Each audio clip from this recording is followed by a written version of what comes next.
Então, nessa aula agora, nós vamos falar dos nematódios, ou como era chamado antigamente, né, ou ainda é utilizado esse termo, nemateumintos.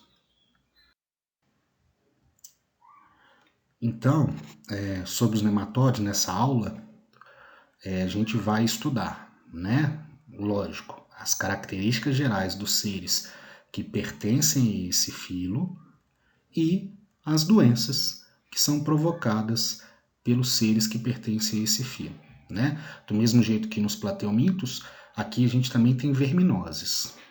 E nessa aula de hoje a gente vai ver umas imagenzinhas mais fortes, né? Que talvez te levem a ter algumas reações de nojo, porque, né, a gente precisa mostrar algumas situações extremas dessas verminoses.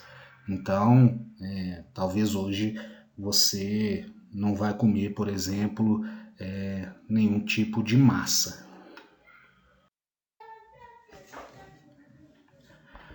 Então, o filo nematóida, ele é composto por seres que também têm o corpo alongado, mas diferente dos plateumintos, o corpo desses seres ele é cilíndrico.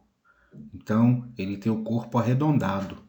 Os plateumintos, se a gente lembrar, eles têm o corpo achatado. Então isso é uma diferença que existe entre esses dois filos, né? Genericamente, esses seres, eles são chamados de vermes. Por quê? Vermes são seres que têm corpo alongado e fino. Tanto os plateumintos quanto os nematódios, eles têm um corpo alongado e fino. A diferença entre os dois é que nos plateumintos ele está achatado e aqui nos nematódios esse corpo é cilíndrico, tá? A gente vê que nesse filo a gente tem uma diversidade muito grande de seres. E essa diversidade vai fazer com que esses seres sejam encontrados em vários ambientes. Então a gente pode encontrar nematódios em ambientes diferentes. Inclusive, a gente tem parasitas, né? Tem seres vivendo em hospedeiros do reino plantae e do reino animal. Então, por causa dessa grande diversidade, a gente encontra esses seres em diversos hábitats diferentes, tá? Inclusive em plantas e outros animais. A maioria deles vai apresentar dimorfismo sexual. O que quer dizer isso? A gente consegue identificar quem é o macho e quem é a fêmea. Ou seja, o macho e a fêmea têm características que permitem identificá-los ou que permitem diferenciá-los. Por isso, dimorfismo sexual. Tá? Então a gente tem duas formas bem distintas, as fêmeas e os machos. E uma característica que é muito utilizada para diferenciar as fêmeas e os machos nos nematódios é o tamanho. As fêmeas geralmente elas têm um tamanho maior do que o macho, então elas são mais longas, ok? Além disso, né, as fêmeas elas vão possuir no final do sistema digestório o ânus e os machos, na maioria das vezes, vão apresentar cloaca. O que seria essa cloaca?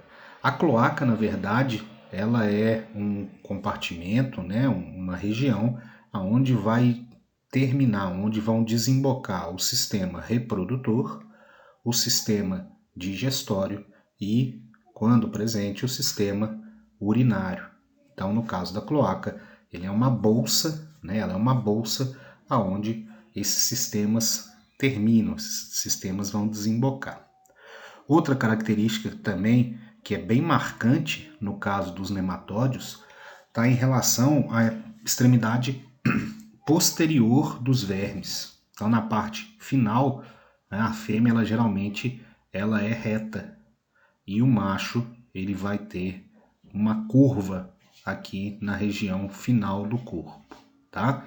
O macho também ele pode apresentar essas espículas copulatórias. O que seria essas espículas copulatórias?